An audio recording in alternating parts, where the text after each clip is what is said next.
Well, folks, it's certainly been quite an interesting couple of days here, essentially starting last Thursday when we got the report from The Atlantic about Donald Trump allegedly making these disparaging remarks about fallen U.S. soldiers, essentially throughout the entire 20th and 21st century, referring to them as losers, calling them suckers, asking what in the hell were they doing when they had nothing to actually gain for themselves from serving in the military and ultimately dying in the military.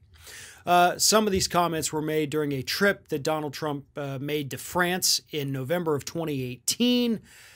And this all just became public last week, according to multiple anonymous sources in The Atlantic. And that little part of it, the anonymous sources part, is what's kind of thrown everybody for a loop.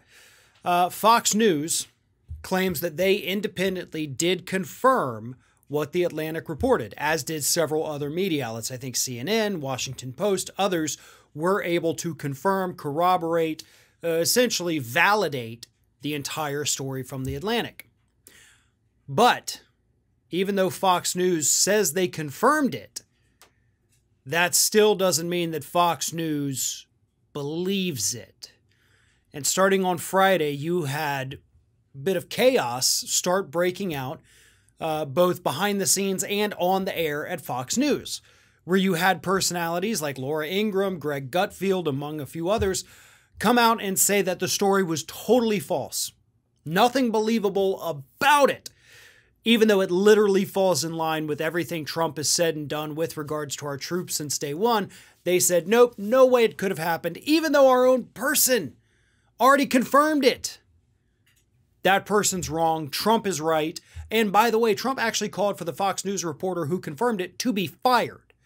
So he himself is engaging in that cancel culture that Republicans hate so much, just because this woman came out and said, yes, I was able to corroborate this story with others. Trump did in fact say these things. So Trump says, fantastic, you should lose your job. You should lose your job for doing your job, is basically what the president said. And so the turmoil at Fox News continues. And that's what we're left with today. But this kind of shows you what exactly is taking place with conservative media outlets. There have been a lot of people out there saying, nope, these are anonymous sources, so we cannot believe them.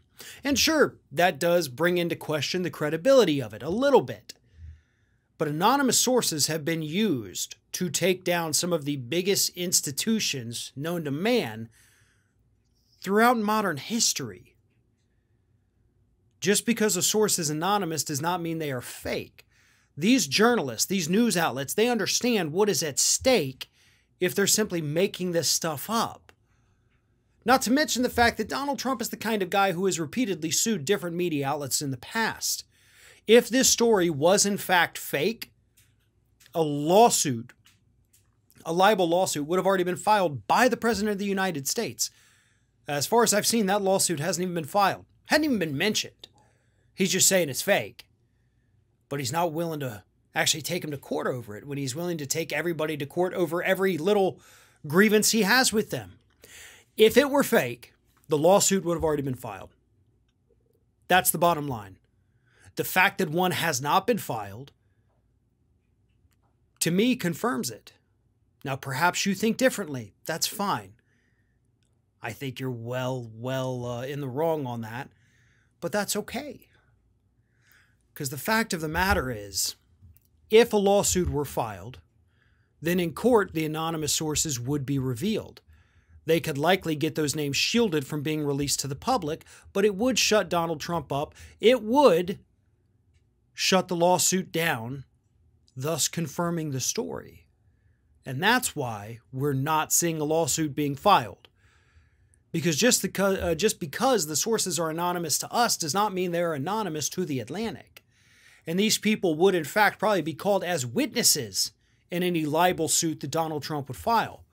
They would corroborate the story, thus proving The Atlantic right, Trump wrong, confirming what he says, and the public would never know their names, but they would know that the lawsuit was dismissed. Trump's in a lose-lose here, because there is nothing he can do, unless, of course, The Atlantic just decided to randomly totally make all this up. The odds of that, I'd say that's pretty slim.